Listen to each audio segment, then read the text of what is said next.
G'day everyone and welcome to episode 11 of the Battleforge Gaming Podcast presented by General Games. I'm Background Mike. I've got BFG Justin with me. G'day guys. And today we are joined by our special guest, Kale. Greetings. Welcome, Kale. Thank you for having me. Thanks for coming. Let's get the like and sub in there real early. Yeah. So for everyone watching live, can you please like and subscribe? It helps the channel out massively and helps grow our audience. Even leave a comment as well. Yeah. That helps a ton.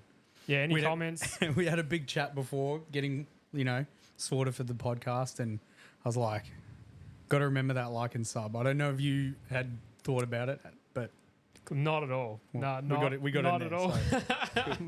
so. You needed to do a bit of a, hey Mike, don't forget to like and subscribe. I only just remembered. No, that's okay. So how's everyone going? How have you been the last couple of weeks, Justin? Painting Tyranids. Painting lots of Tyranids. So I think it's week 3. No, it might even be more because we had Naz on and then I started painting the Tyranids. So yeah, still going.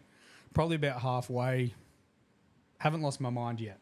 How do you feel about them in, because I know you're normally a Blood Angels guy. Yeah. How is it like painting them as opposed to the Space Marines? Well, it's actually quite funny. Darren Latham put a post up on his Instagram the other day, and he was talking about how he stays motivated with painting. And he suggests that you have one highly detailed project that you do, whether it's a display model or doing an army to a very, very high standard. Mm-hmm. And then you have another one that's of a lower standard that you can paint a bit quicker and you're getting results faster that helps you keep motivated and you switch from one to the other. So I'm finding the Tyranids are sort of doing that for me in a way because I am seeing results really quickly. Painted a Screamer Killer in like 15 hours or something like that, which for me is like I wouldn't even complete one of my Blood Angel Marines. So Yeah, especially a model of that size, like that's got to be pretty satisfying compared to the usual slog. Yeah. So I'm enjoying it for sure. I'm enjoying it, but I am also missing the Blood Angels a lot. So I can't wait to get back to those guys and finish off my Stern Guard squad. And then I'm thinking some Assault Centurions. I can't get my mind. Yeah, can't get my mind off Assault Centurions. I don't know why. I've got a bit of Centurions from because I used to, my original Space Marines before Blood Angels was Crimson Fists. Yeah. And the Imperial Fist there for a hot minute. The Centurions, Bolter Centurions were all the rage. Good. Yeah. So they're such a cool model. Yeah, I had some previously. I'd painted them as Iron Hands, but I haven't seen them as Blood Angels yet with the yellow helmets, and that's really... It's such a weird thing that they can't have a captain. A Centurion captain? Yeah, it's so annoying. You can't attach a character. They're like one of the only troops that can't have a character join them. Yeah, and I don't know if there's any auras you could benefit from either, but they're pretty good by themselves. Yeah, they're pretty good. Yeah, that's what I've got planned. Continue with the Tyranids. Hopefully have them done well before DreamHack so we can get everything else sorted, the tables, the lighting, the streaming setup, all that type of stuff. Speaking of DreamHack, Kale's actually going to be one of the guys that helps us at DreamHack. So we've got a few of the Battleforge gaming community helping out. This is a preview of the DreamHack crew. It is, exactly, yeah. Yep. So we've got Marvin as well and Tiny and Mrs. Tiny coming out. Oh, awesome. Yeah, awesome. That's going to be... Oh, and Mark. Don't forget Mark because he's playing the Tyranids. Yeah. Yeah, right. So that's going to be the Battleforge gaming DreamHack crew. Are you coming? Awesome. Are you coming, Em? Yep. Background M. I was trying to coax a little reply out. That's the quietest I think she's ever been in her life. You want to remain an enigma? Yeah, okay, cool. Yep. Cool. Yeah. Wrapped in a mystery, I like it. There's actually no one behind any of these. Yeah, no, we're just talking cameras. to the camera. Yeah. I like it. So yeah, that's what I've been up to. So more Tyranids tonight, and potentially maybe on Twitch tonight. We'll see if we can get the setup right for the Twitch stream and the TikTok stream at the same time, which we are. That is a fantastic segue. It is a fantastic segue. Yep. Seamless. Yeah. So right now, guys, we are all hopefully streaming live to Twitch and to YouTube. Background M's giving me the thumbs up. So we are live on Twitch right now. That's going to be a transition that we're hopefully going to make permanent.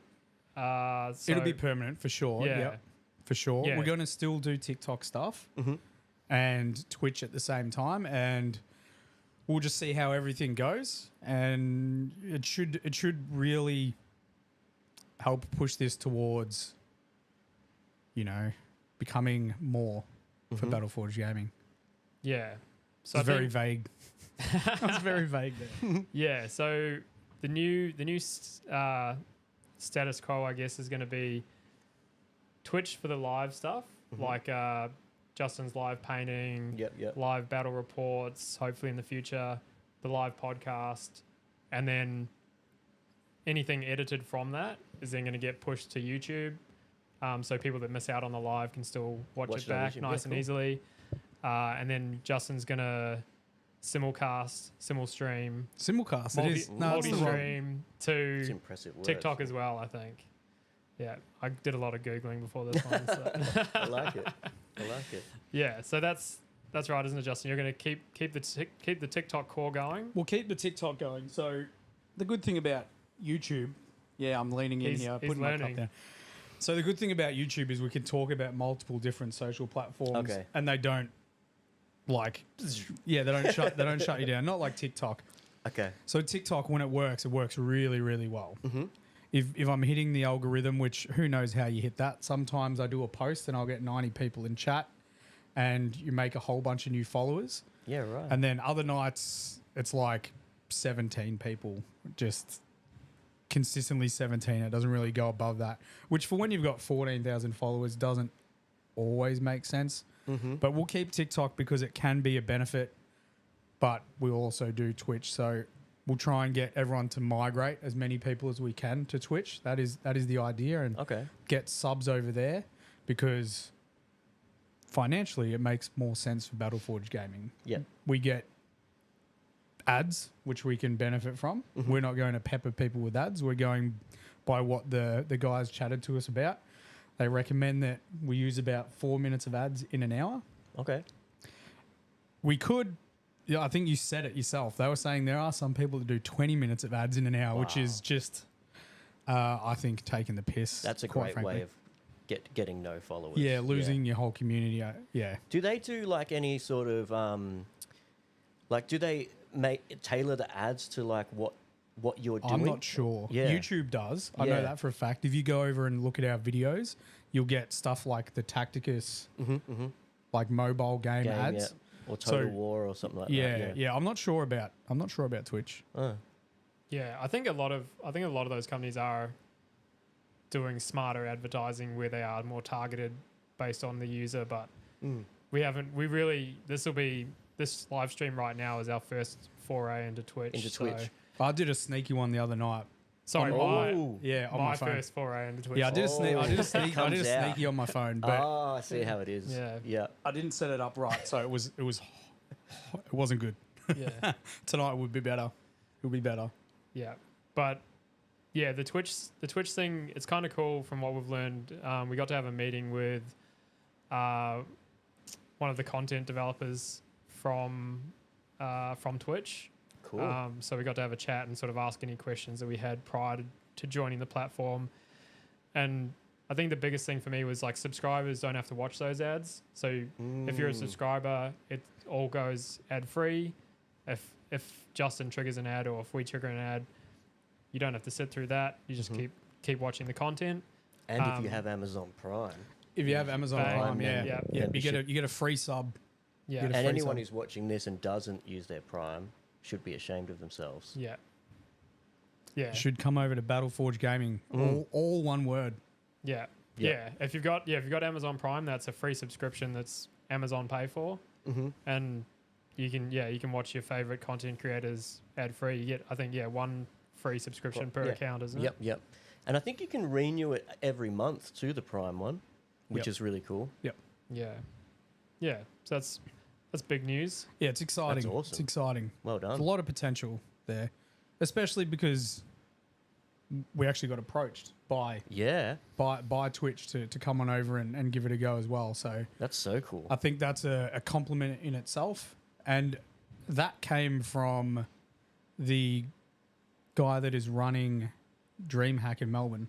We found out. Yeah, we didn't actually realize towards the end of our meeting, he asked if we were going to DreamHack, and we're like, yeah, we're in DreamHack. Yeah, we're part of DreamHack. He's like, DreamHack. He's like, that's right. The guy from DreamHack passed your name on. Oh, cool. So our meeting must have gone down pretty well. Yeah. Awesome. That's so good job, Mike. It's always a team effort for sure. But definitely. Yeah. So may as well.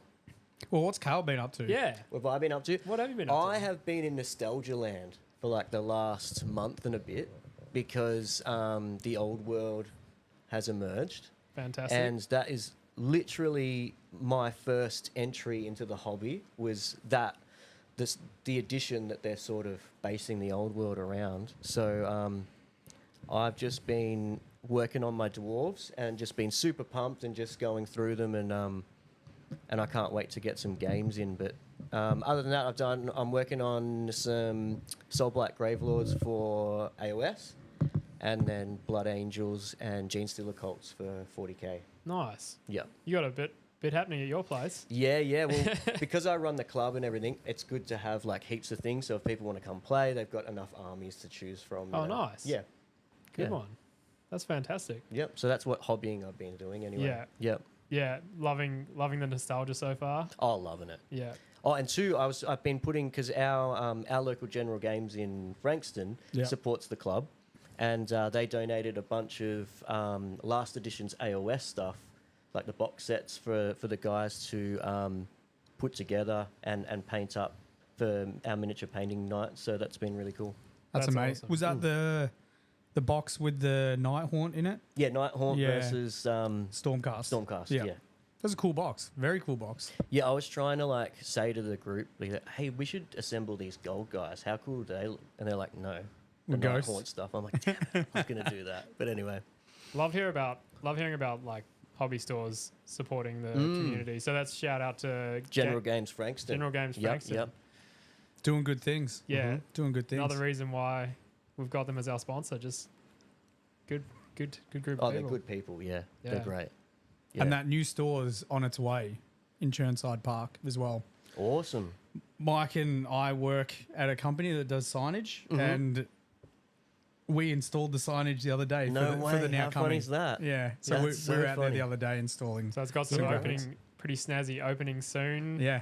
Signage on the windows now in Chirnside Park, which is a... So if you want to go touch a sign that Justin's touched, just go to the windows of General Games. That's it. General Games, Chirnside Park, yeah. There you go. or anywhere around Melbourne. He's there's a lot of signs, yeah.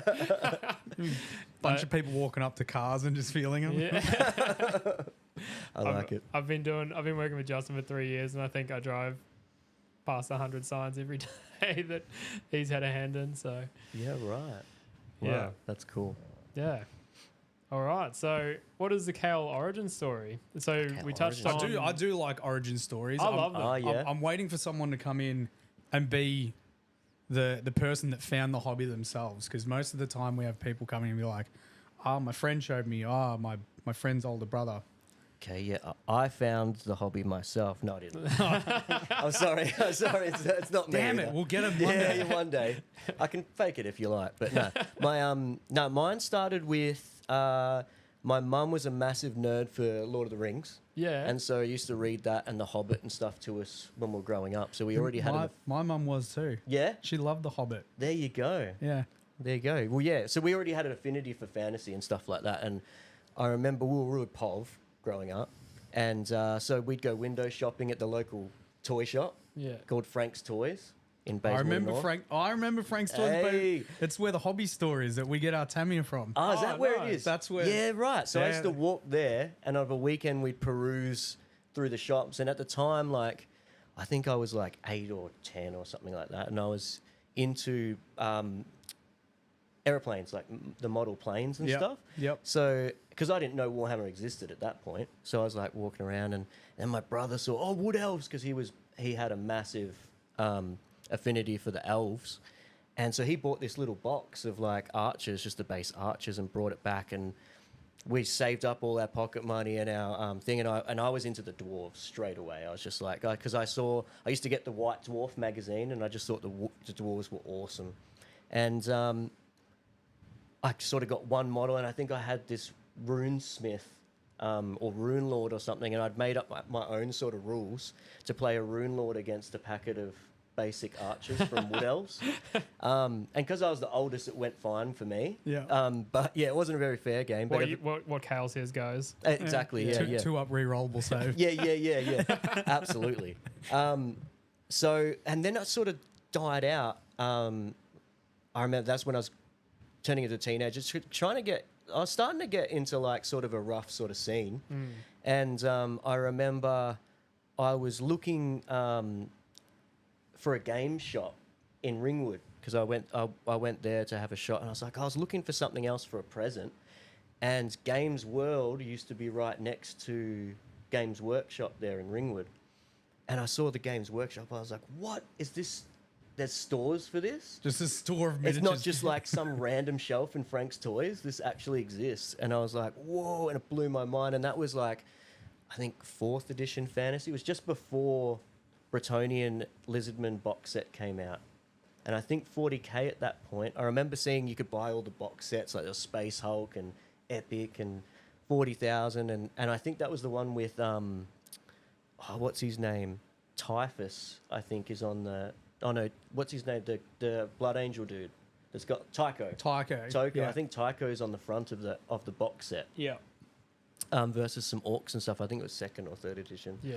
But then I was just enamored with it, and it was actually thanks to like those sort of games that I sort of stopped with all the bad scene and started painting again. And yeah, right. And yeah, the hobby sort of saved me from a lot of things, because I think during high school, now having an autism diagnosis later in life, I realise now that a lot of my struggles were because of that.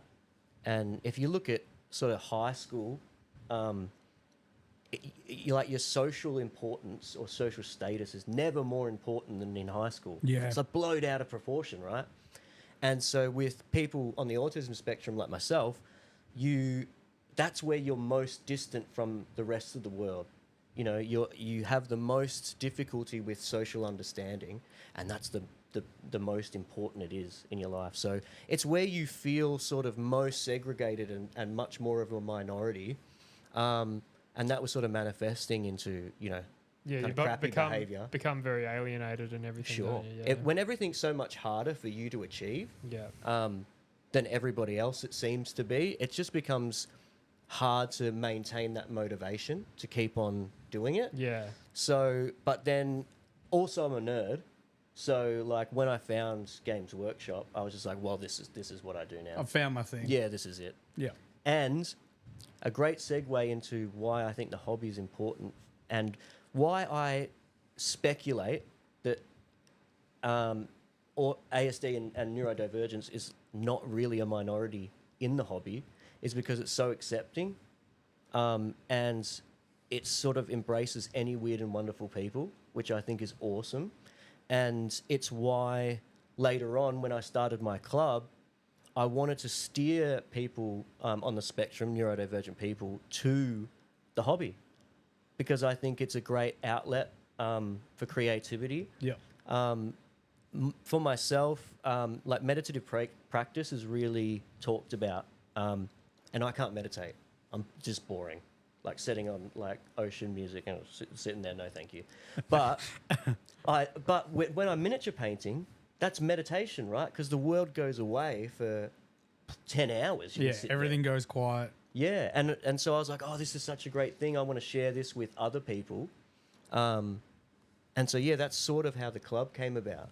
Yeah, and it's working amazing. Yeah.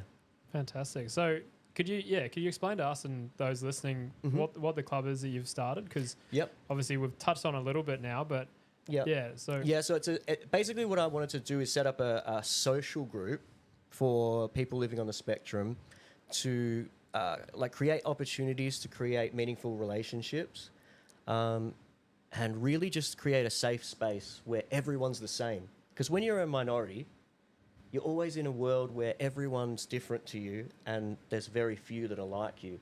And it's weird when you get into a circumstance where you sit in the room and everything that's normally weird is completely normal, and how that makes everybody just feel relaxed. And yes, I have another space where usually it's their home, and home becomes sort of it's a safe space, but at the same point it's really bad for you because the world becomes more and more scary as your home becomes more and more safe. Yeah.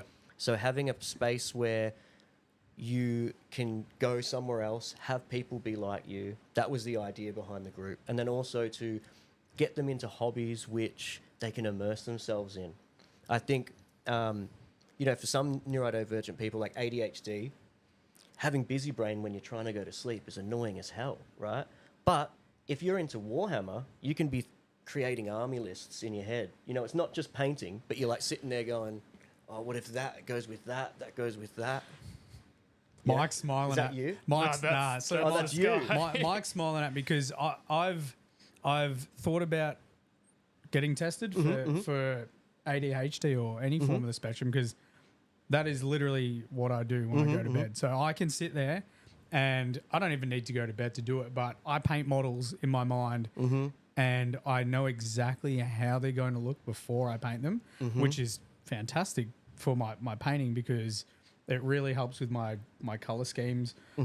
It's very, very rare for me to take on a model and not know how it's going to look at the end. Cool.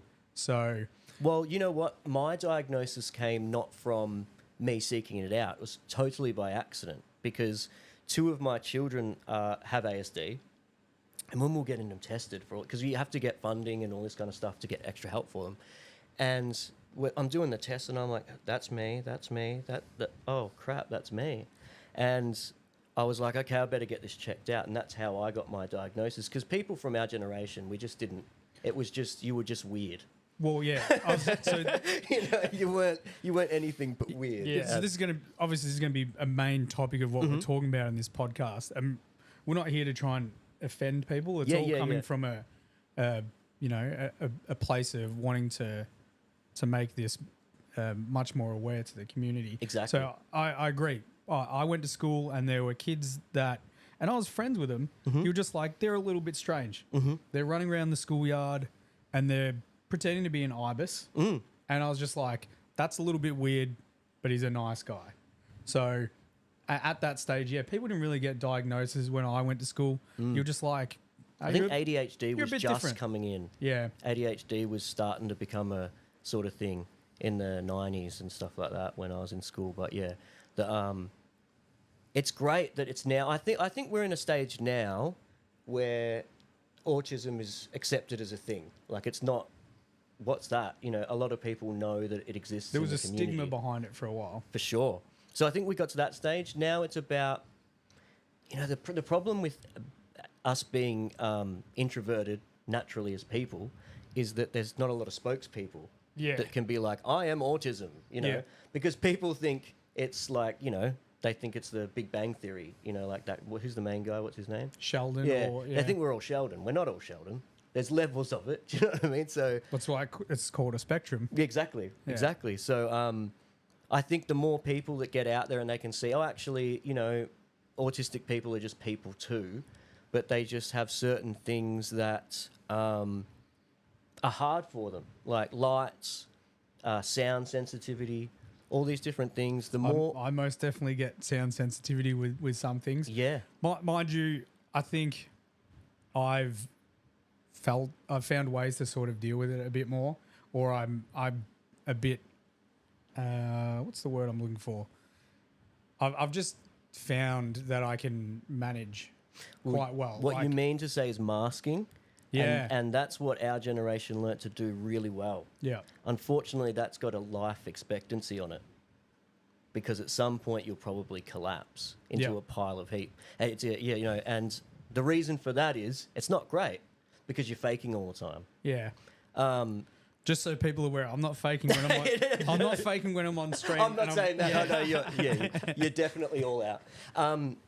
But you know what? Masking is good in a lot of ways too, for people to adapt to small situations, because we're now having this sort of reverse effect now with this next generation where they're accepting of everything, and they expect you to understand all the different intricacies of social life and, you know, gender and all different things. They're really accepting, but the downside to that is you don't develop skills to cope. So we run on top of like the hobby, like Warhammer and stuff like that. We run D&D, which is a great experience for people to role play. And teaching that role play is really teaching you how to mask in a positive way, and mask really big at the start and then start to bring it back so that you can feel comfortable with only just a little mask, not a great big one. Because I think, like, if I look back on all my teenage years, I just had a giant mask in front of me when I was out and about. And then, for sure, I've started to think I did the same thing. I was almost extremely extroverted, Me trying too. trying to, I guess, be popular with people. Not so much like I had to be popular, but you know, I was like, oh, everyone else is doing this. I should be doing this. When in actual fact, I'm far more comfortable painting my models for sure, by myself, helping people. And it's a weird spot to be in for myself, because I do very much like to help people, but I am naturally a little bit introverted. So yes, this is more about pushing. I don't think this is so much masking. It's about getting out of my comfort zone, because it's good to make people aware. For sure. But also I think you're doing it in a great way, because if you're now interacting with people outside, there's an association with something you love also. So people that love the same thing, you've always got something to talk about. Yeah. So everyone you have on the podcast or that you meet at DreamHack or whatever, you've got something to talk about, which is, again, part of the club. The idea was to come around and have a game on the table, and we're going to play something. And you can engage with the game or not, or talk to other people, or hide in the rules. Because for autistic people, having a rule set around you is like some nice safe walls, because otherwise a social encounter is a nightmare. Because I don't know you, I'm meeting you for the first time, I don't know anything you like, you don't know anything I like, this conversation could go anywhere, and your face is moving, and you know what I mean? But if you sit down at a table and I start telling you the rules, you're like, okay, cool. And then I can look up every 5 minutes and go, oh, hey, how are you? Yeah. Or like, normally I'll be joking about things that I know are common interests with us all, whether it be hobby or fantasy or something like that. I also find I love talking to people on the spectrum about their interest, because you see their face light up, and there's no time limit to how long you can talk about an interest subject with someone on the spectrum. Yeah. They can just go forever. Yep. And it's really cool to see that in them, and then to see, because they're in a safe space, and most of people on the spectrum like the right stuff because we know what's good. So one will say, hey, I like fantasy, and there's at least 3 people in the room that go, which type of fantasy? And that's how it sort of starts from there, you know what I mean? So, and the reason why I wanted it in person is because there is another sort of problem that's birthed in our community with video games. It's great, again, in a lot of ways, because it creates that immersion and opportunity for you to experience a world outside of the outside, especially when it's too nerve-wracking and all that kind of stuff. But the downside is, you know, if I don't like you and we're teamed up together, I just go, mute. Disconnect. Yeah. Or I can go, your mum, blah, blah, and then like I can do whatever I want, and there's no repercussion. So it creates this terrible habit of you testing out these social things. And also I find a lot of people on the spectrum have been bullied or know they're a minority by this stage, and then are sort of using the internet as a weapon to return fire. And I think you develop some troubling social habits if that becomes more of your life. It's always good to be accountable for what you're saying. And I think being at a space where you're opposite other people, if you're a dick, they're going to be like, hey, you're a dick for saying that, you know, and that makes you be a better person. and makes you adopt the right social skills. It's almost like the internet then becomes an unsafe space because there are no repercussions and things like that. Exactly. Whereas like there has to be sort of a balance between action and reaction. Sure. Yeah, exactly. Whereas with internet, you can do nothing. things. Yeah, you can do whatever you want. Yeah. Yeah, and you just mute or go next or... And vice versa, things can be said the other way where that person doesn't see how it affected you and absolutely all those sort of things. So, yeah, absolutely. Yeah, I can definitely see what you mean there, how video gaming online and things like that can become a dangerous situation for people. And can you imagine how addictive that is to go from a situation where you're socially awkward, totally, you don't talk to anyone, and then now I'm the best at this game, so God now I'm level alpha, power. and I just go, oh, you want to be on my team? Sucks to be you, beep. You know, Yeah. and it just creates these massive problems. Yeah. Because it's just too tempting. You know, you can imagine, you know, it's just too tempting. Luckily, I'm terrible at video games, so I never encountered that problem myself. Same here. Yeah, well, the same goes for games too. Like, I never win 40k, but that doesn't stop me from enjoying it. You know? As long as your army looks good. Yeah, well, do you know what's like you were talking about how I admire the fact that you can sit there and have motivation to do like painting competition standard, painting competition standard, painting competition. I can't do that. I always have like what you were talking about before with the Darren Latham's comment. Yeah.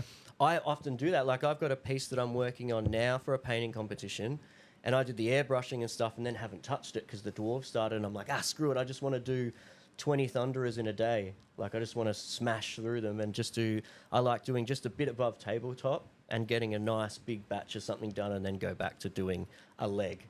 Yeah. Well, yeah. I mean, again, this touches on the spectrum. It's probably something worth me getting looked at. I've got hyper focus. Like, I can easily sit there and paint Blood Angels. Like, if I didn't have to paint Tyranids for DreamHack, I could have easily just continued just going through Blood Angels until I've got like 6,000 points painted of that same standard. Yeah, just because, I don't know. Well, I think as far as like seeking diagnosis, I mean, what would it do for you, do you think? I think it would just give me a point to be able to connect with people and chat to them about it. Cool. Saying, this is something I do have. Not only do we have Warhammer in common, we've also got this in common. Great. Or I can relate to this. In terms of seeking medication or something, I don't think it's something I need. I almost feel it's a superpower, being able to focus solely, like have blinkers on a project. Well, they do say it's the next step in evolutionary change, but anyway, I might be a bit biased. Suits me pretty good. Homo superior. The first of the X-Men. Yeah, that's it. Well, So I've got a friend. I probably should have checked if I could chat. I won't mention his name, but he had a lot of problems focusing on projects. Like a lot of problems, and he's a fantastic painter. Like amazing painter. He recently got diagnosed, mid-30s, I think.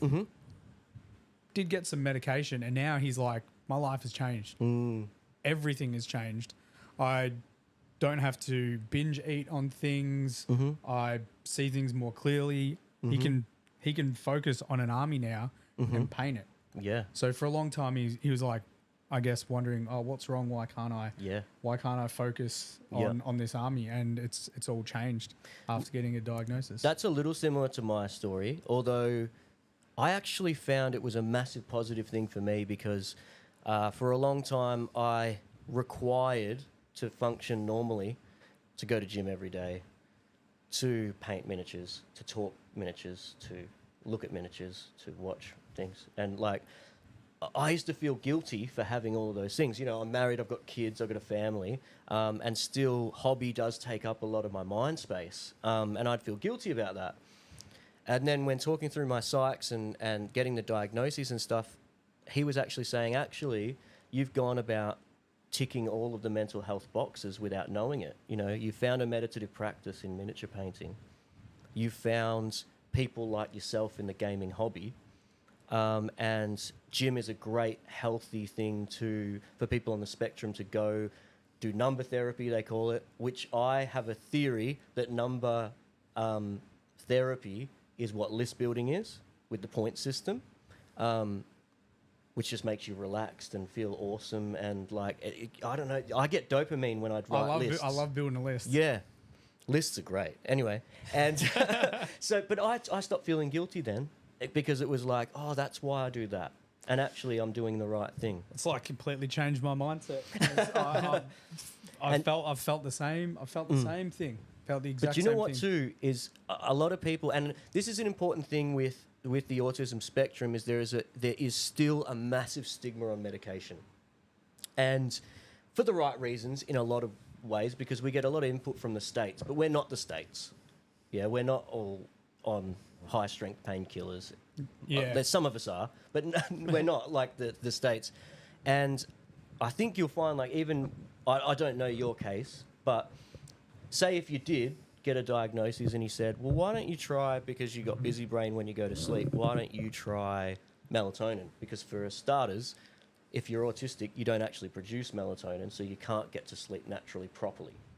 So you might have never slept properly, which is what I encountered. I had melatonin and I was like, oh, that's what it is. Damn, that explains so much. I do have the occasional like really good sleep, but I do go through periods of like maybe a week, and I'll pick Mike up from work. I'm like, I didn't sleep till 4 a.m, bro. Yeah, yeah, dude.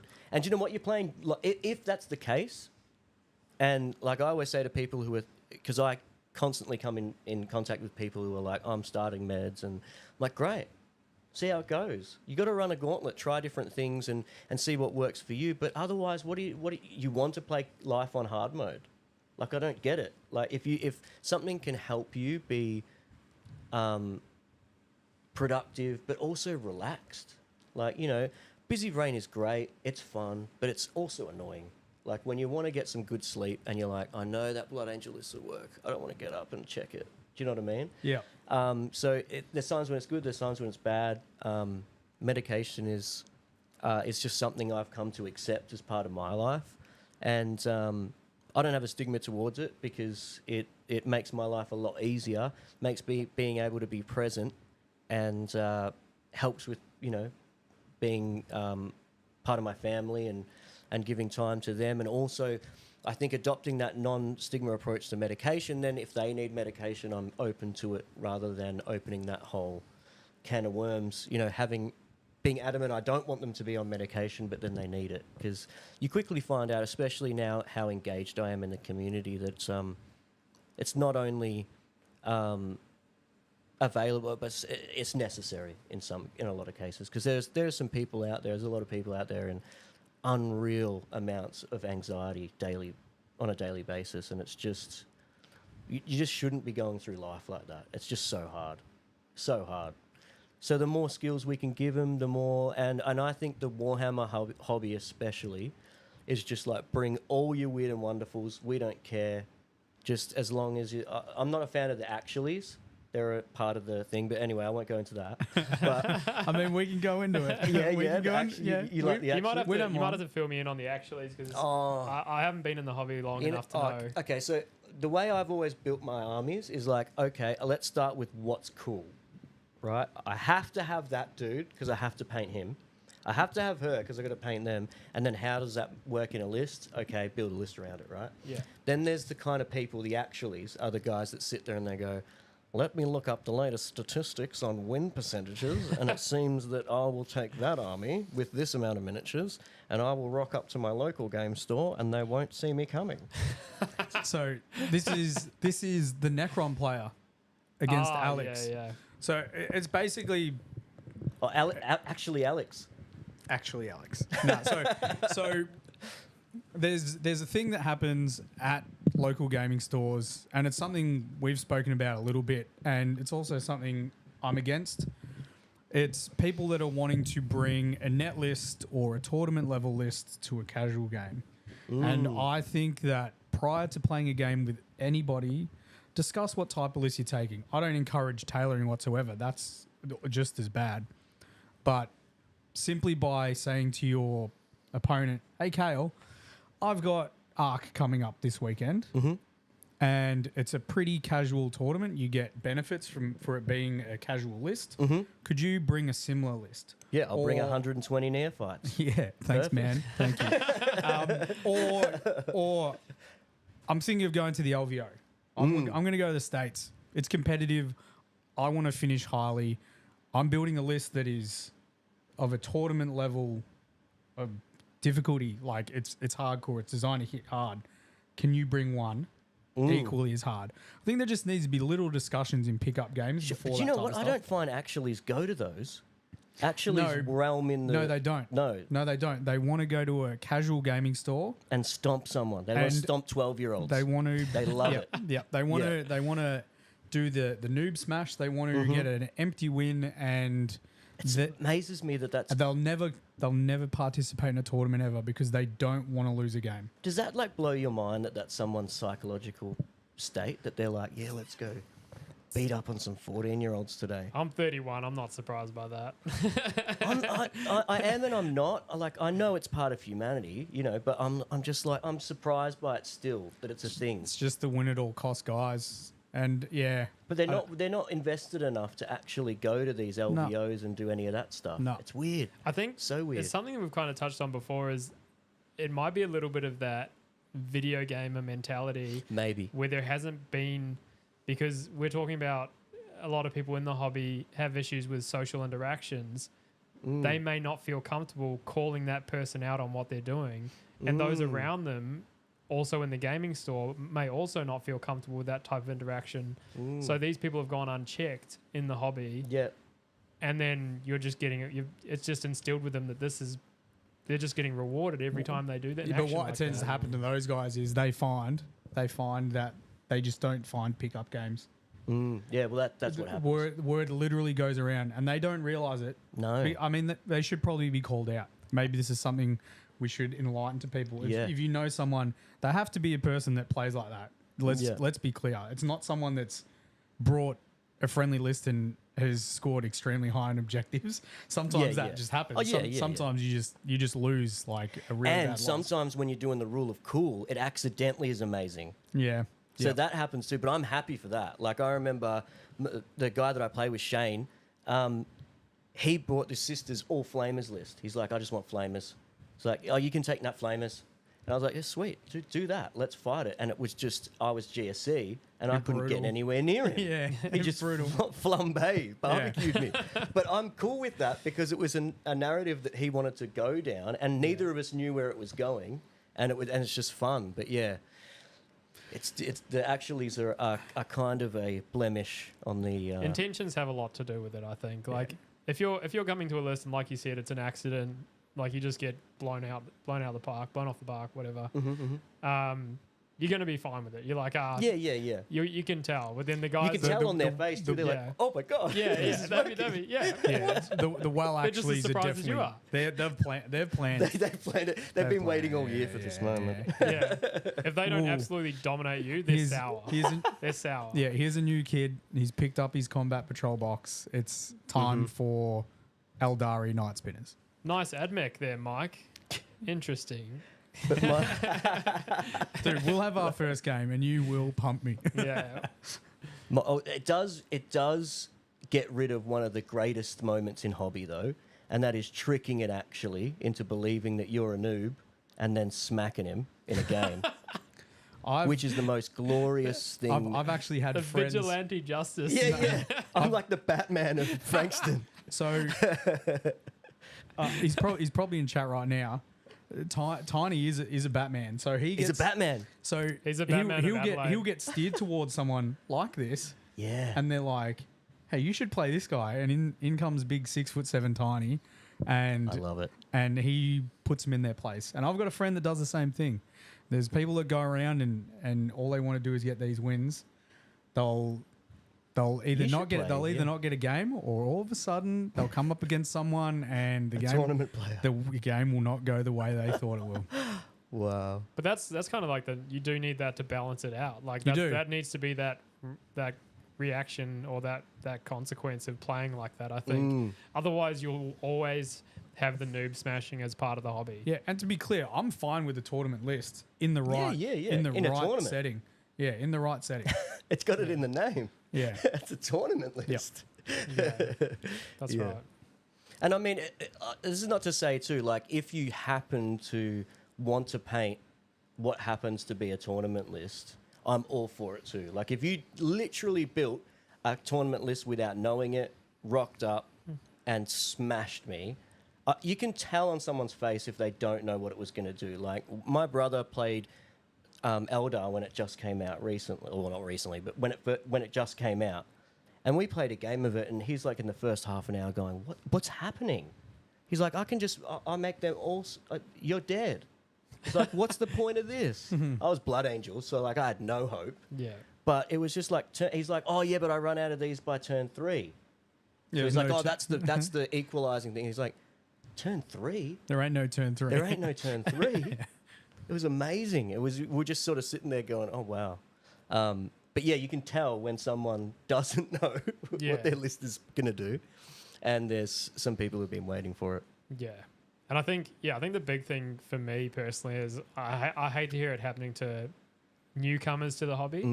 Like, you know, you guys, you've been around a little bit.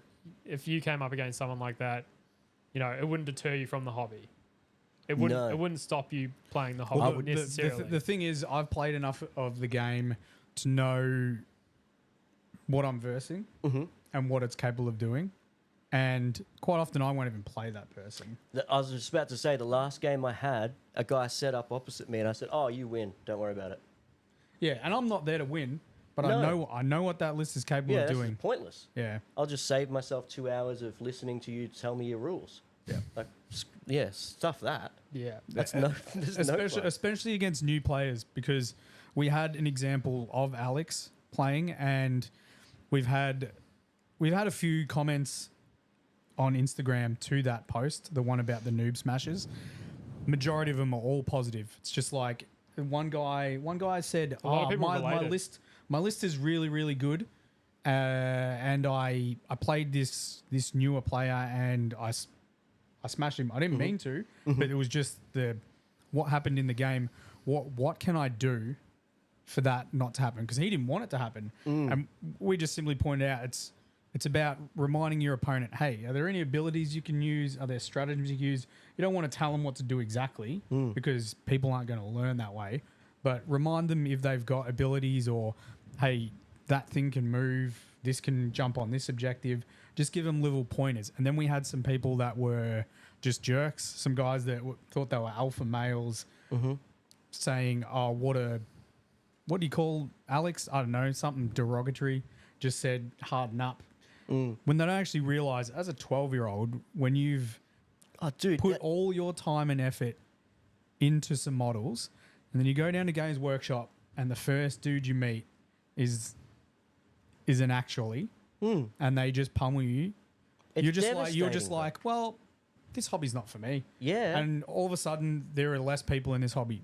Absolutely, because it's not just, like, think about it for longer than 5 seconds. The 12-year-old, that's birthdays and Christmases. This guy's getting these things and painting them up, and it's been waited years. Like myself, like when I first got into the hobby, I'm waiting years to get the army to then go to Games Workshop and go, yes, a game, and then get gutter stomped. It's just terrible. Yeah.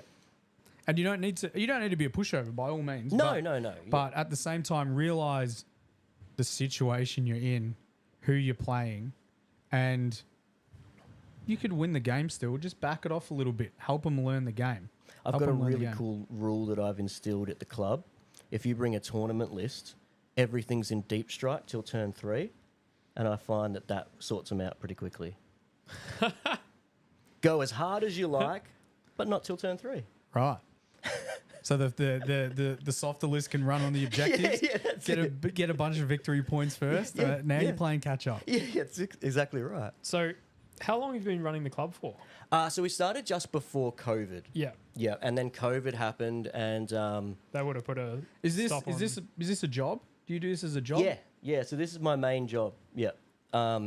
Through through NDIS and that type of stuff? Yep. So we do offer like casual rates as well, because there is a lot of, especially the older community, that aren't NDIS funded, because don't have their diagnoses, don't have help, sort of made a way of working in the world without it.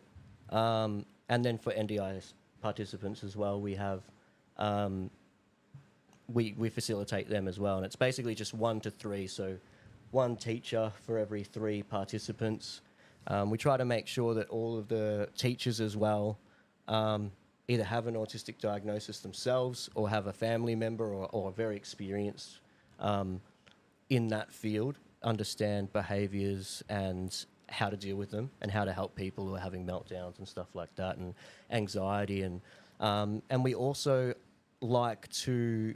We've got a couple of students that have gone on to care work, because care work is another really great way for people on the spectrum to find work, because you might not feel suitable for a trade, or you might not blah blah. And then I sort of say to them, hey, you can get sort of whatever bucks an hour taking someone to the movies, and that sounds pretty good. Yeah. For 3 hours, that's your job. And they're like, oh sweet, where do I sign? You know. And we've had a couple go into care work, and then a couple of the participants are actually now teachers in the groups themselves. Nice so one. we like to sort of give them opportunities for work as well, which is cool.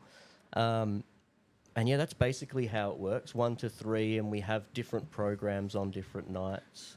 Have you got a business name people could search up if they're wanting to look into this? Yep. So I work under Tabletop Avengers, so you can check that out. We'll link that up in the show notes as well, so that people can, if they're listening to this, can just scroll down and check you out. Yeah, cool. Yeah, the Facebook for Tabletop Avengers is where I sort of work most of that. We're working on a site now. It's under the umbrella of Cloud9 Care, which is sort of a caring agency that we do for other clients that aren't quite ready for the social engagement yet, sort of building up their skills to get there eventually. But yeah, that's pretty much... We started with one night. I was just like, I just wonder, because both my kids are high functioning on the spectrum, and we found like a lot of activities for people who are not well functioning, but not so much for the high functioning. And I thought, I just think that board games and Dungeons and Dragons and Warhammer are just such great hobbies for that sort of thing. I think it'll work. So we started with one night, and now we're on every night except for Sunday. Six nights a week. Yeah. Crazy. Yeah, and on some of the nights we've got like 3 classes going at once. Yeah, and that's just local, and that's just word of mouth. So now this year we're probably going to look at getting a space in Frankston and opening up to the local schools and stuff like that, and sort of saying maybe some day programs or respite programs for people that are going through alternate school. And what sort of age group do you find attend? Is it all manner of ages? Or? It's all so our youngest participant is 5, and our oldest participant is in their 40s. Wow. Yeah, so it's all age groups. Awesome. Yeah. That's fantastic. And we've sort of found groups for for all different age groups. Yeah, we got multiple adult nights, multiple teen nights, multiple younger kid nights as well. So how do you run it? Do you run like a Warhammer night, or is it a board game night? Or Yep. So we have say Thursday nights is our adult board game night. Yeah. So tabletop so games. They can do whatever, whether it's board games, or they're at the stage now where they sort of know half the games in there and they can just pick up something and play together. Yeah. And it's more just of a safe space for them. But then we run like D&D nights, and we got like the local Domino's sponsor us and bring us pizzas, which is how good's awesome. that? Yeah, it's so good. We need a food sponsor. Yeah, dude. Domino's Frankston. It's a bit of a hike from here. I think there's a Domino's Muralbark, I think. Yeah, man. Yeah, get on that. But yeah, no. So and then we have nights like miniature painting nights. We have multiple of those, and that's something I really push strongly. Even on our site, we have a separate like Tabletop Avengers. My wife's company is Social Butterflies, which is the younger kids. And they do more art and adventure stuff because they're not into the games and stuff yet, because they're sort of 5 to 10. And then miniature painting is a separate thing because miniature painting there's all ages all on the same night. It doesn't matter how old you are. It doesn't matter where you're from or what you do. That just seems to everyone just sits and relaxes and talks rubbish. It's great. Amazing. Yeah, it's awesome. I get paid basically to play games. It's ridiculous. Yeah, do what you'd be doing anyway. Yeah, absolutely. Yeah, that's beautiful. I love that. Yeah. That's so good. And so obviously you've grown from strength to strength. Did COVID hinder much or? Yeah, we still did groups and stuff. We just did it online, and we did Tabletop Simulator, which is brutal. If you ever have to do that, have you done Tabletop Simulator? I haven't played Tabletop Simulator. I've seen people playing on it though. There's people doing 40k Tabletop Simulator. Yeah. Ooh. Yep. Couldn't imagine moving like 60 models around, pointing and clicking. No, thank you. Not for me. You're not familiar with it, Mike? So you can basically build your list and play the game on a computer. Yeah, okay. And then you just roll your dice in this like AI dice tray and stuff. It 3D renders your beautifully painted Blood Angels, does it? I think you can scan your own models to have them replicate. Yeah. I was having a dig. Yeah. That's crazy. But it's definitely not for me. No. It's definitely not for me. I can understand it though. It could help guys that are in that hardcore tournament scene for sure. Being able to practice multiple times a night, not having to go somewhere to practice. You could have multiple games on the go, I guess. Potentially. Yeah. I don't know if you could do it. There's Batmans out there. My brain melts when I play one game. Yeah. There's Batman out there somewhere with like 10 screens going at the same time. Lockie would do it. Lockie would do it actually. Lockie would do it for real. That's so good. How awesome is that? Yeah, it's great. And I think the other thing too is like a part of my mental health sort of journey is that it's actually really helpful for yourself to help other people. That's sort of how familiar does this sound? It sounds like a sort of throwaway comment, but it is. Nah, it's so good. Completely relate for sure. No, we've definitely touched on it in earlier episodes. Like Justin, once he had the purpose of helping people paint armies, almost like a completely different person. Yeah, for the longest time, I was treading water through life. Had it through COVID. Without getting into too much detail, I had a rough 18 months. There was a lot going on during that period, and I was not myself. Didn't feel myself for a long time. Probably about 2-3 years. Yeah, I was sort of just doing what I needed to do in life to exist. Yeah, just to exist. And then it was thanks to Mike, who saw my Warhammer stuff, and he's like, "Hey man, you should put that on TikTok." And I'm like, "Yeah, I'm already doing a little bit of Instagram stuff. I need to go to TikTok." And we did it. Got to the 1,000 followers. He's like, "Go live," and I'm like, "No one's gonna want to listen to me." And then we just built this community. And like I said, the community's like wavered. It's going up and down, just who's in chat, but the amount of the sense of achievement I've got from helping people is crazy, and it's changed how I feel as a person. It's given me a goal. Good. It's given me something to strive towards, and it's given me ambition. And for the longest time, I wasn't an ambitious person. I was happy doing what I was doing, painting models, going to work, going to gym, rinse, repeat. And now there's a goal. So it's interesting, what you were talking about just then is something that I try to teach a lot of people who come in, and that is we incorrectly decide that we're going to decide how everyone sees us.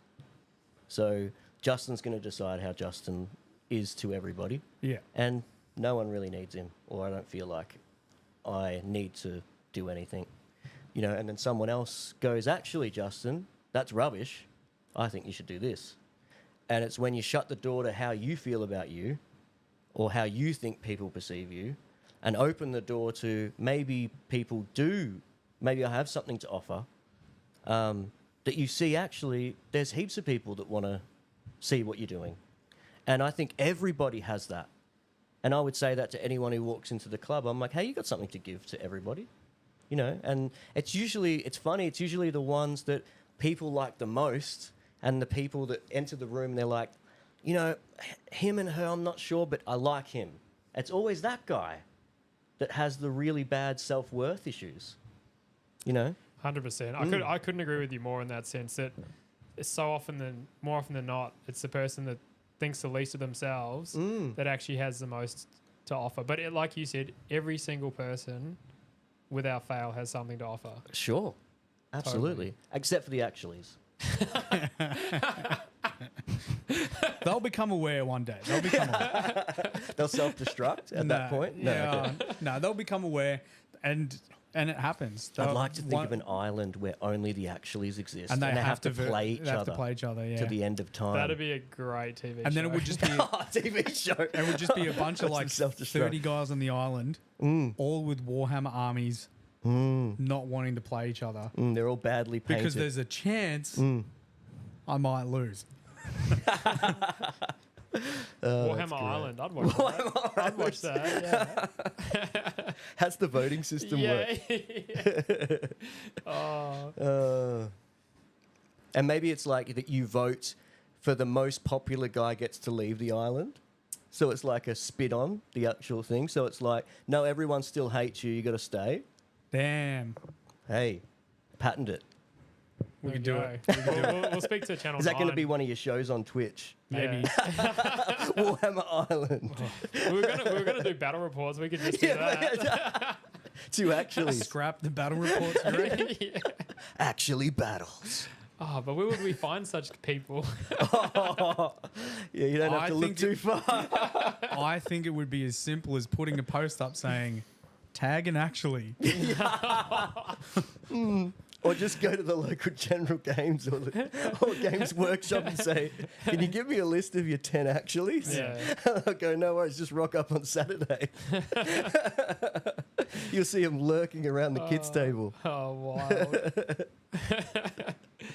Goodness me. That's crazy. When you found out, like, your diagnosis and everything like that, because I was interested, you asked Justin, did it change anything? Would it change anything for him? Did it change the way that you viewed yourself at all? Yeah, for sure. It, again, I touched a little bit on acceptance, but turning from why is and also is it? Am I different, or is everyone? Do you feel these things that I feel? Because I have no way of knowing whether you do, and I just spent that first 30 or something years assuming everyone was going through those levels of anxiety, assuming everyone had these social difficulties and difficulty understanding each other and stuff like that, and then being told, actually, no, you know, it's not like that for you. It's been harder. Yeah. And so there's almost new self-discovery, which is really helpful. Almost a validation. Yeah, a validation for sure. And again, not feeling guilty. I still feel guilty for having hobbies and taking up time and stuff like that, but a lot less because I have an understanding of why I'm doing it. And I'm very similar to you. Mind you, the position I'm in now, for a while I thought I was in a really bad position in my life, and now I've realized that I'm actually in an extremely fortunate position because when that guilt creeps up, I'm living by myself, and there's no reason for me to feel guilty about the time that I'm putting towards Battleforge Gaming. And if anything, it's helping grow what is potentially going to be a business. So that in itself has helped me sort of. And you know what? Even if you weren't, there's still a reason to do it, and it's okay. You shouldn't feel guilty. Yeah. It's more. People have to have an understanding of what it is, and I found it really helpful when my psych was sort of talking to me and going, well, actually, that miniature painting is not miniature painting for you. It's meditative. And I wager it's meditative for everyone that does it. Unknowingly, you're going off into a space where everything disappears. Even when you're doing when you're doing the assembly and stuff like that, it can go. I hate assembly, but for me, it's a nightmare. But yeah. I agree. But for some people, they love it. You know, the converting and changing and doing all this stuff, you know, and that creation is meditating. And meditating is so important for your psychological self, you know. And then a lot of people that are in this hobby, I wager, don't get it out as much as other people do. They're very insular people for the most part. And going to these games nights and going to their game shops is like their thing that they do. And that's your interaction with other people. And without that, where would you be? Like for me personally, in my story, I would have gone down a very bad road if it wasn't for the hobby. Yeah. You know, so I can speak to the fact that I wouldn't probably be here if it weren't for the hobby. potentially. You know, who knows? But I think there's a place for the hobby. Like everyone that goes there, it's so important for them, and it's their thing. And there's so many people that they love fantasy and they love rolling dice, and they don't know that they want to make a list until they've made it, you know. And there's so many people sitting at home right now on the spectrum that are going, I'm just going to play video games and sit in my room, and that's going to be my existence, you know. So I urge them, if they're watching or they happen across this, just find your local game store and have a look around. I'm hoping that this episode here resonates with a lot of people out there. I hope so too. And gets them motivated to potentially do something about sort of the position they're in. And you know what's funny? I love those I don't know whether DreamHack's going to, I assume DreamHack's going to do it, but it's funny how you have these areas in these things where there's painting. And everyone's sort of going and sitting with other people, and they're all like looking at this one thing and then sort of looking up as they're changing paints and going, oh yeah, what are you doing? Oh, blah, blah, blah. It's so funny how it's like such a by yourself sort of thing. But even within that, in these big, you know, events, that you can go into this area and be painting next to somebody and sharing that experience. And I think that's so important. And then the outside world will just... It goes, and then you can open it up when you like it to. You know, it's really cool, and I think like especially Warhammer, I guess to an extent, Magic the Gathering sort of got that vibe about it too, with the deck building and stuff like that. But Warhammer, especially with the list building and the lore, and there's just so much. And it's that hobby pie that Glenn from General Games was talking about. So many slices of the hobby pie. Like you're talking about lore, converting, painting, terrain, list building. Like there's just heaps and heaps and heaps of lists. Like slices of that pie. Yeah. Yep. And I'd wager that there's something in the hobby for everyone. For sure. Yep. There's people that read books. They don't paint any of the models. They don't game at all. There's people that just paint and don't game. There's the people that just game. Paint your models as well. Yeah, because boo to plastic. Yeah. Yeah, that's not okay. Any paint's better. Just put red on them. Yep. Whatever, doesn't matter. Yeah. There's something, yeah. But do you know what's funny is in the classes, everyone sort of goes, oh no, miniature painting, too hard. I go, hey, I could do one class, and I guarantee you I'll teach you dry brushing and glazing, and that's it. And you will have a mini that's far better than you thought it was going to be. I can guarantee you. And you teach them the tricks, you know, of just dry brushing and glazing. And they go, actually, that's not bad. Yeah. And that's the starting point. And I always tell people in my painting classes, I goes, just allow yourself to be crap. Because a lot of adults, when we go into something, we've got this expectation of... The fear of failure as well. Yeah. But also, I have to start off at least medium good. Yeah. You know what I mean? Which is insane when you say it. Yeah, it's crazy. The fear is so high that people just don't even want to start painting. And like you said, it's almost an unrealistic expectation by yourself to think that you're going to be above average when you first start. There'll be people that do it for sure. Oh, there are, especially in my classes. My God. But it's a minority of people. Like a real minority of people. For sure. My first model was not great. I wish I kept my Fire Warrior. Like it was below. I have only evidence of about 6 years into the hobby. It's the only evidence. Do actually have some evidence of your work. We haven't actually brought any of this stuff up. We've got some photos of Kale's work. Oh yeah, it's probably a good time to bring it in. Give people go for it. So I think first up we've got your Dante, which is kind of exciting for us to talk about with you because this is back to your personal hobby journey. This is the first model you've used non-metallic metal. Yeah. I dabbled in the silver, but never the gold because I was scared of gold. Was the gold easier than silver? I would not that I'm not even slightly. I was like, yellows and browns and stuff. So non-metallic metal is not something I will attempt. I'm almost confident saying ever because of the way I paint. I'm not planning on painting I mean, you do almost heavy metal solid. style, so I mean, why would you? Yeah. Yeah, and you've sort of mastered that, and I guess you find joy in that. I find joy in tormenting myself, so I never like staying in the lane at all. Not to say you are. My torment is the essentially the grind of painting a 17-hour regular intercessor. That is my torment, but I very much enjoy that. So Well, I love challenging myself. So I think also running the classes, being a teacher of painting, I think, oh, well, if I'm going to teach it, I have to know it. So I can't just say I don't do that anymore. You know, so I'm like, I just went to the art shop the other day to get oil because I'm going to try some oil washes. I haven't done that before.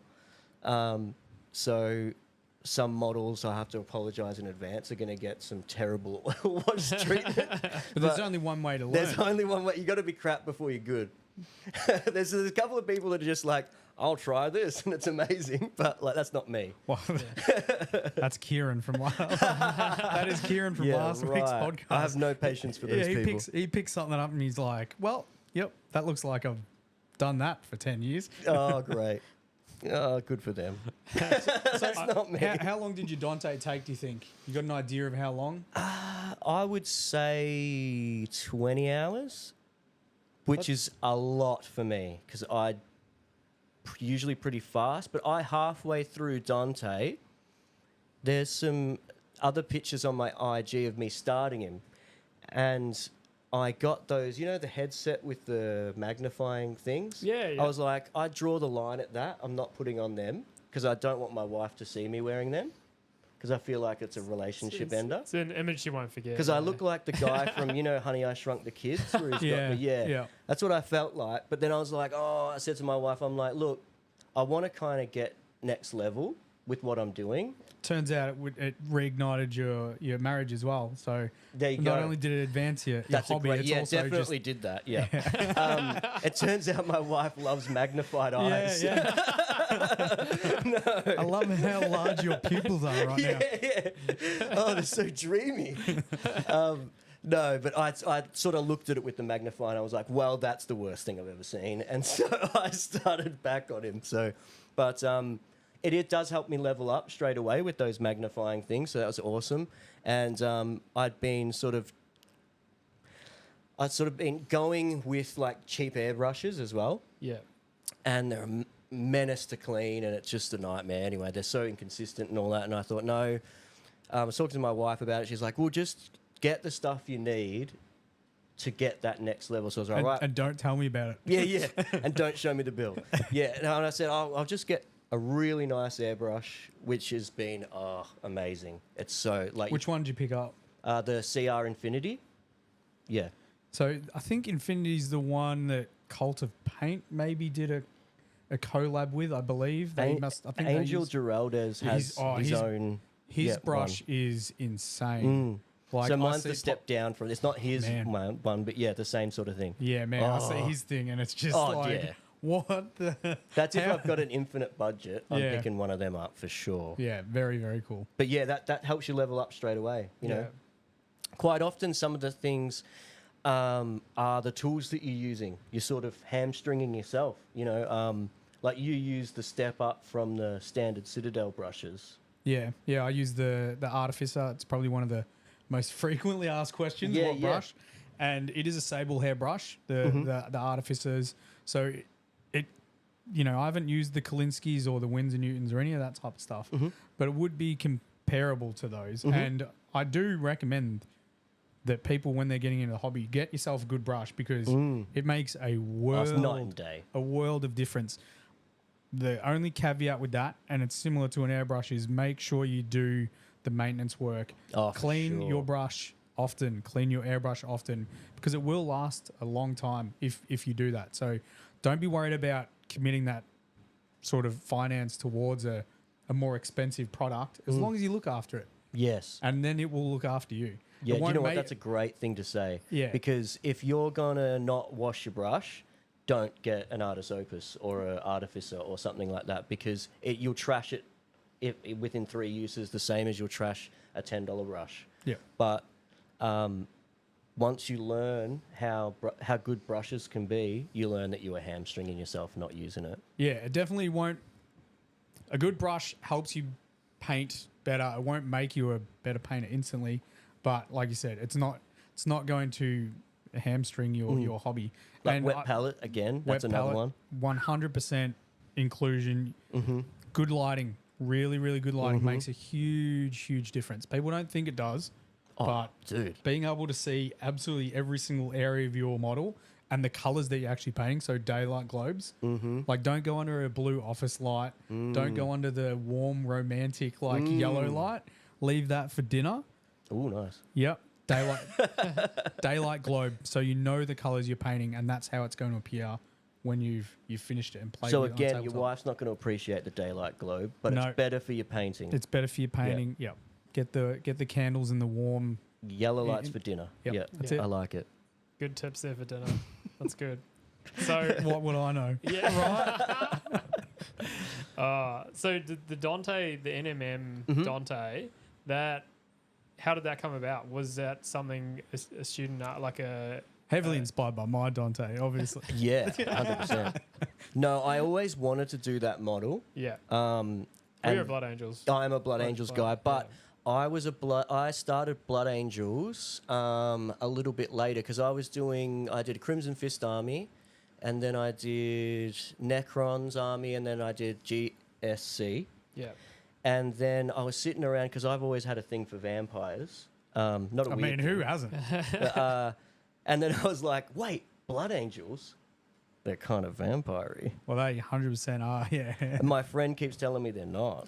And then I say, well, the Mephiston model looks awfully like a vampire. No. But not being a vampire. He got vials of Look, blood. they don't need. I don't think they need blood as sustenance, but they consume blood. They're as about as vampire-y as a non-vampire gets. So I then went, well, I'm doing that then. But unfortunately for me, that was after the Dante model had already come out and was already sold out. Oh, he Yeah. was so popular. It was So I was crazy. like, oh, just waiting. And then I've got the first one that I could get. And that's when I started I was like, I had done a couple of competition pieces with non-metallic silver. So I was starting to get into it. I thought I felt like that was natural. I thought, great. And I remember I tried one at like sword hilt in gold. And I was like, that was the worst thing I've ever seen. I'm like, how can I be half decent and then poop? And so I was just like, well, my sort of way of thinking is if you crap at something, just pick something that's only that. Yeah, jump in. And you just gotta go for Yeah. it. So that was my mindset with the Dante. I'm like, oh, and I learnt so much within that one model. And now I sort of look at it, and it's funny because it's got my sort of non-metallic gold journey on him. Yeah. So like, people probably can't see that, but I can sort of see where I was developing the skills and how far down or how far up he went, the more comfortable I got. And Yeah. and it's something I said on one of your streams, Justin, that I was like, I think I'll revisit this model in like 2 years. You know how the painters do those 2 years sure. later? Like he was such a fun model to paint. I think he's probably one I'll revisit. Yeah. Mm. It's an amazing model. It's so good. Such a good The model. pose is cool. Just Yeah. everything's cool. Very cool. I've got plans for that. A Dante. I might paint a second one at some point, but that's a secret. That's a secret project, that one. Okay. Yep. I like it. So yeah, so with the competition side of things with Mhm. painting, is that something you're looking to dive further into? Or? Yeah, so this year I'll probably be more active in that because I think also too when you're like developing your skills as a painter, the best thing to develop skills is to go into competition, see other people that are painting like super high grade, pardon me, stuff, and also testing yourself constantly to try new things. And I'm not as good as Justin with like motivation to do like high detail.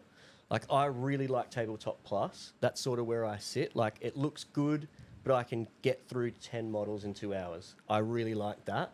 But it's also good to sit down and just do pants for a day. that sounds awful.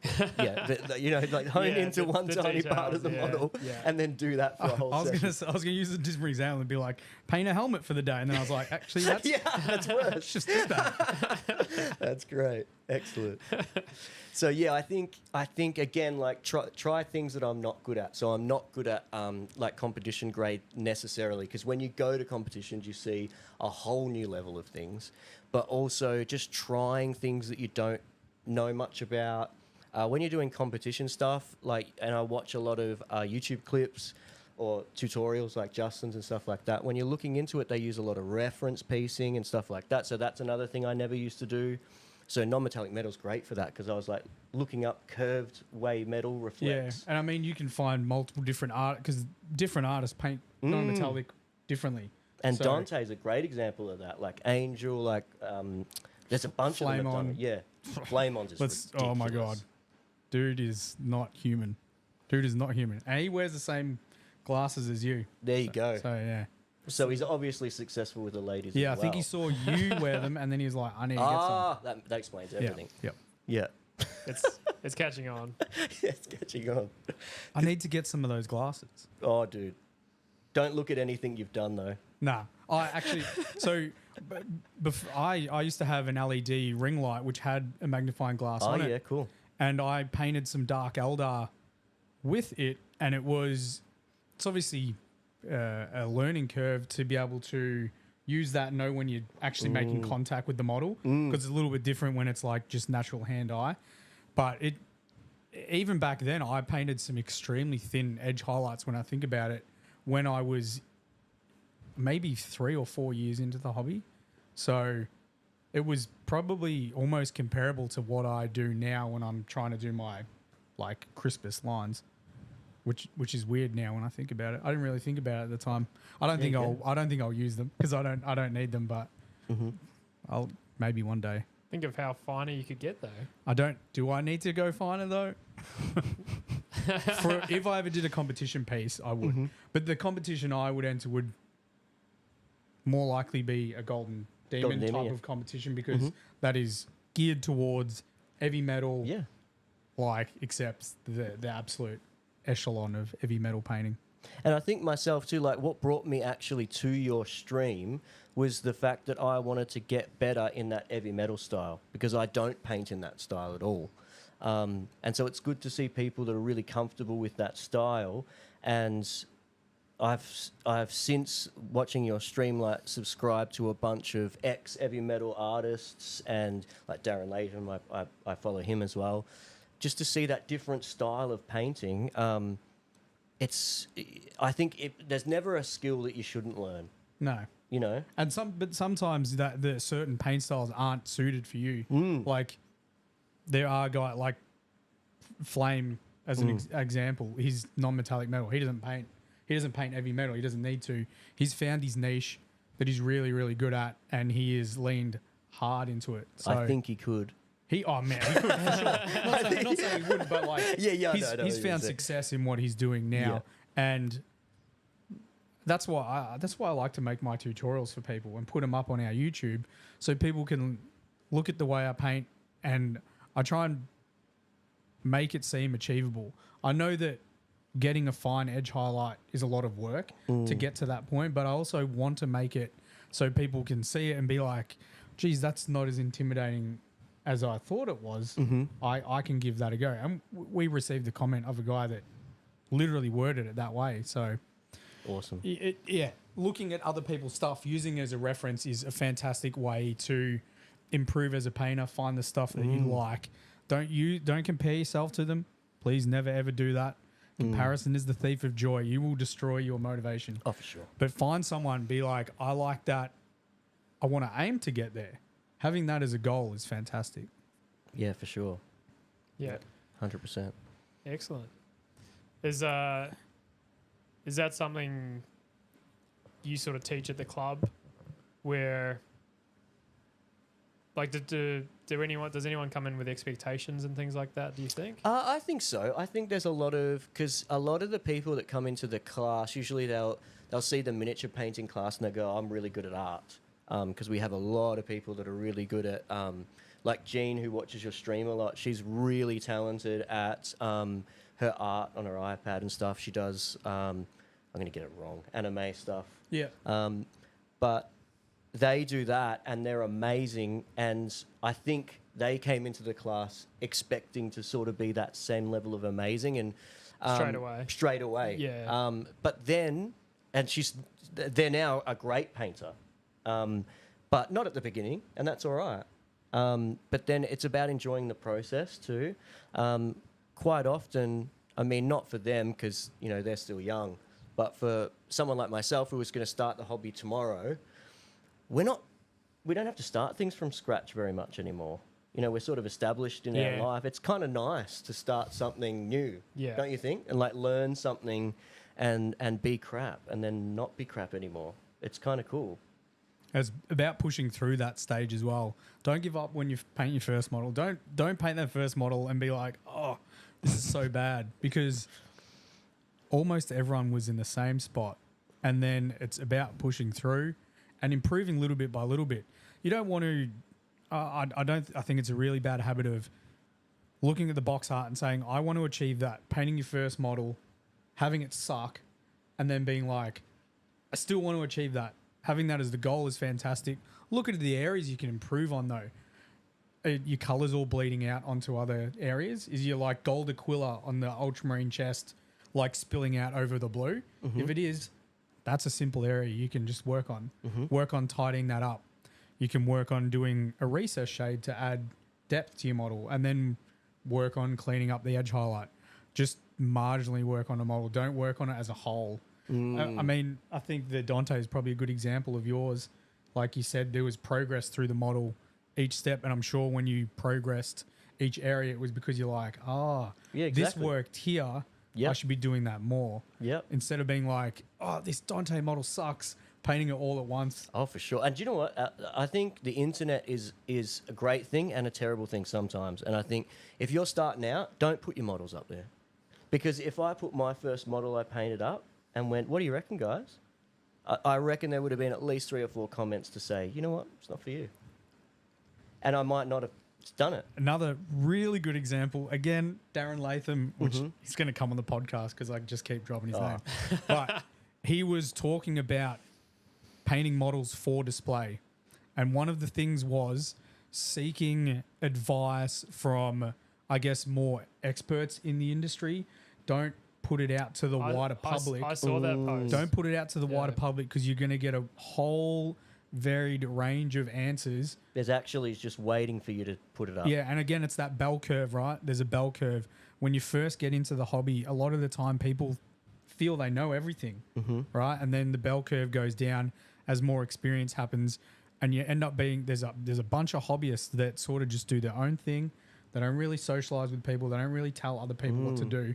And then you come back up and there's people that are really experienced, which are now starting to sort of try and help people and voice their opinion. I guess that's sort of where I'm at. I don't want to say that I'm an expert by any means, but I've had experience and success with my painting. So now I'm trying to help people. So you'll get opinions from the people right at the start of their hobby that feel they know everything when they actually don't. And then you might get some answers from experienced people. So if you're going to the broader public with your models early on, realize that this could be the case. And you quite often it'll be the ones that are new that are the ones that are saying you're doing all of this wrong and they don't know what they're doing. So. It is interesting though, because like it can be a bit of an unknown. I think we had Naz on a few episodes ago, and she said like that she kind of put her stuff out there, and it was her first few models, and albeit she was pretty amazing for first few models, all of the messages she got were sort of supportive, and people that actually were in a similar position learning the hobby like she was, so they kind of bonded and related over that part of the journey. So like you never know with your stuff, but I think like Justin said, you do need to be aware that you could get comments that aren't supportive. And I was just thinking, man, we get them. Like, I imagine we get them for sure. But I'm just thinking, like, when I said that with the putting my first, if someone had said to me, "That's no good, pack it up," I might have. Yeah. And I just don't think painting is something that you should go, my first one, what do you think, to the internet? Yeah. I think just maybe you do get positive feedback, maybe, but if you're risking not doing the hobby anymore, don't worry about it. Go away till you feel comfortable. Take a photo of it. Keep an eye, or keep the model. I love people keeping their older models. I wish I did. Like, it's a stepping stone of your journey. It's so good. I've got the model that I won the Youngbloods competition in Ringwood in a painting comp, and I was 14, and I still have that mini. And I was like, that's cool. That's sick. So that was cool. Yeah, I think what people need to realize is every hobby is the same. Like, as far as your entry, there's no, you don't go into the Warhammer hobby and start painting and paint a bad model, and then look at surfing and be like, oh, maybe that's for me. This hobby's not working out. Maybe that's for me. Every single hobby is the same. When you first start, it's you don't nail a kickflip the first time you jump on a skateboard. It's brutal. It's brutal. Like, yeah, I've done a lot of hobbies that the entry level is just pain and physical injury and things like that. So when you get to that point, whether it be a couple weeks in, a couple months in, a couple years in, and you can actually just enjoy it because you're at a level where you can paint the models to a standard you're happy with and then play with them. It's an amazing feeling. So don't let that initial struggle deter you. And there's no reason to think this hobby isn't for me. I'm going to try something else, because that hobby will likely be very similar to the entry point of Warhammer. That's true. That's good. Like, I can see people looking at the hobby and being like, oh, it seems like a lot of work, and anything worth doing is. So that's so true. Yeah. I've done a lot of hobbies in my time, and every single one of them started exactly the same way. There you go. So yeah, don't let that deter you. Definitely stick it out. Get to that point like you guys are at, where you're just enjoying it. You're just having a good time, doing what you love. I think painting too, once you get to like a decent level at painting, I think when you're adopting the new stuff, you have got that sort of... do you know what I think is one of the best skills, is learning how to fix mistakes in your painting. Don't be afraid to fix them either. So I think so many people paint their model and they just leave it. It's paint. Go back over it. And I'm so less scared to try something new because I'll just fix it. You know? Yeah. I'm not worried about it. And I think... and the only way to know how to fix them is to make them. So I've made a hell of a lot of mistakes in my painting. I don't know why, but I was here we go. Is this a roast? No, not I like at all. it. Go. Warhammer World, episode 1. Not at all. I was pointing at you. That reminds me of the model you did, Justin. It was... I was the same. I was like exactly the same. For some reason, I thought you couldn't paint back over it. I was like, you do the base coat and then you do the next part. And, oh no, I've spilled some on it. I'm like, damn it. That's it. Done. Throw it in the bin. I don't know why, though. Like, it doesn't make any sense. You could totally... Why couldn't you? Why couldn't you paint back over it? I mean, if your paints were really thick... Yeah. I love you can see someone's, like, touched up, gone over, and it's like... There's, like, a nice line there, yeah. Yeah. So you can't always do it. If you learn how to thin your paints and... fix your mistakes. It is paint, after all. You can strip it back. You can strip it back. If it happened, you can strip it back. Yeah, you can strip it back. Yeah, it's fine. It's not the end of the world. Yeah. It's just... Have a bath. Forget about it. Yeah. For some reason, I don't know if a lot of people feel the same way. I just did not think that. Yeah. No, I know what you mean. Yeah. I know what you mean for sure. When you don't have the skills, you're like, well, now I've made this mistake. I can't fix it. What am I going to do? Yeah. I guess, how do I fix it? Yeah. And you find ways around it, and then you're like, oh, next time you do it, it's just like, oh, don't worry about it. Yeah. And like you said now, it's like, I don't care. If I make a mistake, fix it. Yeah, and I used to do things like dry brush, like as my last thing that I'm doing, which now is the worst thing. You dry brush first. Like if I'm painting dwarves now, I do all the metallics, just dry brush them real quick. Awesome, all the metallics are done, and now I can zone in on those little bits, and I don't have to worry about any spill. Yeah. Again, this is all that stuff that comes with experience and making mistakes and learning. So the amount of times I've put metallic flakes over stuff I've painted and been like, oh yeah, dry brush first. Anyway. Yeah. No, it's a learning curve, and you just got to put in that effort, I think, and put in that time. The reps. The reps, exactly. You'll get there. I feel like, especially with your style, reps is key. For sure. Because there ain't no way to get better at edge highlighting edge highlighting. But that was the one thing that I got in the hobby. I saw the box art. I was like, this is my goal. Mm-hmm. And I knew edge highlighting was the part that I needed to work on. Mm-hmm. So I just did, and I picked models. that have edges. That have edges. So it was a lot of Space Marine. Yeah. It was a lot of Tau. So cool. Yeah. There's tons of, like, Eldari is going to be the next one. When you're painting like wraiths and stuff, they still have a lot of edges. It's not the square hard edges that you get on Tau or Space Marines. You're going to do those cool ass faces on the wraiths? Cool. I'm doing a more classic with just the transfers and stuff. Every time I see with those the skulls cool on them, skulls, I want to do one of them. They're so cool models. I'm pretty sure they're rubbish. Oh no, wait, they're pretty good at the moment, aren't they, wraiths?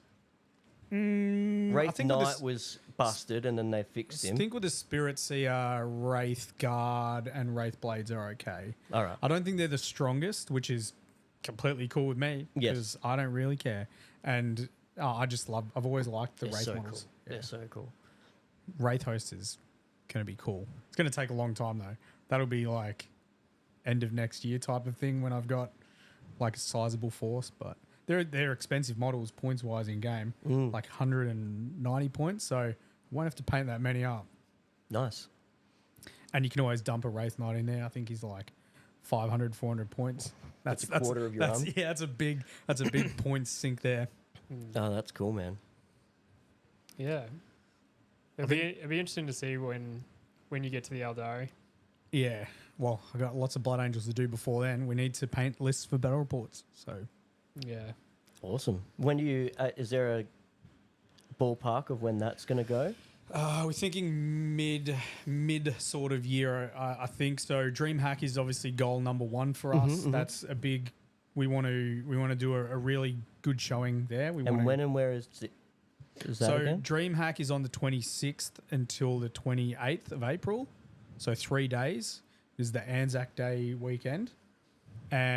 Tickets are yet to be on sale. We got an email saying they are nearly going to announce when tickets are on sale as well as the venue. Hopefully this coming week. I think they're aiming for. It's been held back a lot. Yeah. They would have been wanting to sell tickets probably last year, I'm thinking.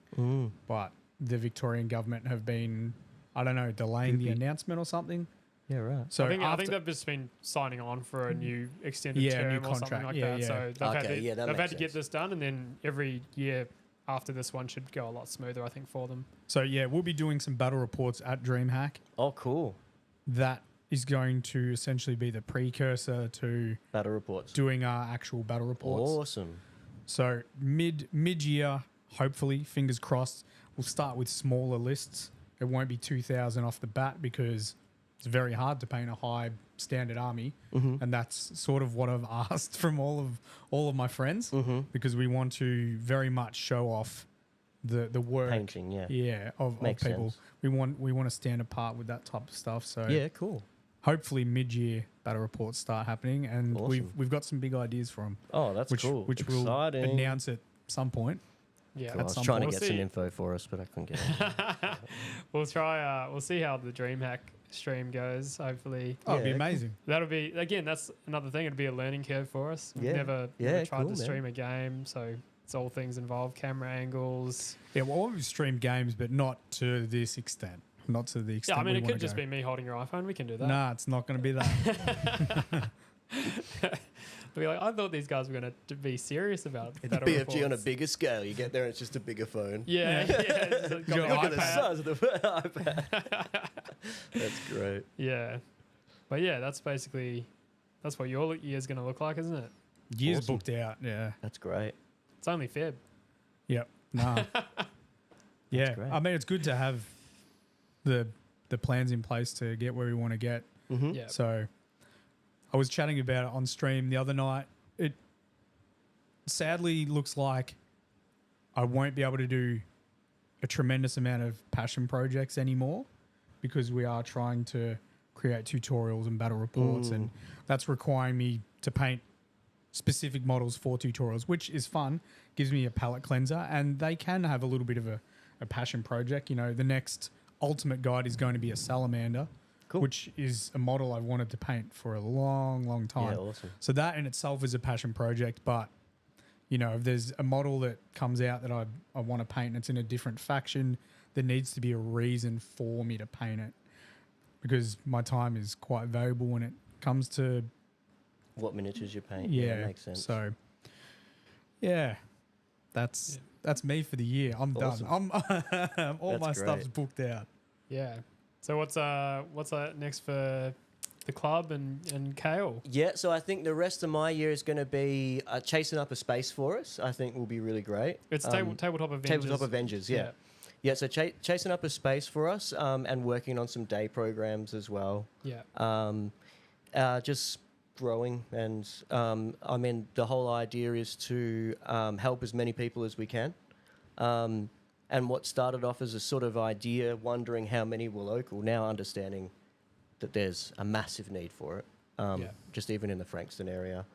And then eventually probably expanding into other parts of Victoria, because, you know, if there's so much need in just our area, I'm sure it's everywhere. I was going to ask, what areas do you service? But do you find that most people arriving at the moment are local, or? No, we have people all over the Mornington Peninsula. Yeah. And then also sort of up towards the Dandenong area as well. Yeah. And do you think that's only that way because you haven't done a great deal of advertising? Like, it's more of word of mouth? No, it's just time. It's just time, because a lot of people, if it's teenagers after school wanting to get to the class starts at 4:30, their school finishes at 3:30. Yeah. There's just no way they can get there, sort of thing. Do you think your space is going to be?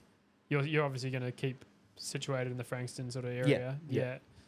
And then we can probably, you know, I'm just thinking pie in the sky here. In a couple of years, probably branching out to neighbouring locations and stuff like that.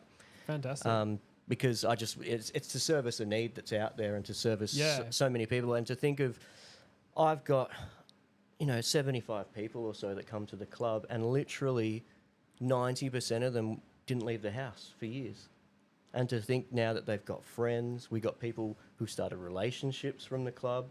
We've got lots of different things going on, and it's just amazing to be able to provide such awesome people. There's no one I dislike. They're like just the most amazing people that walk through the door.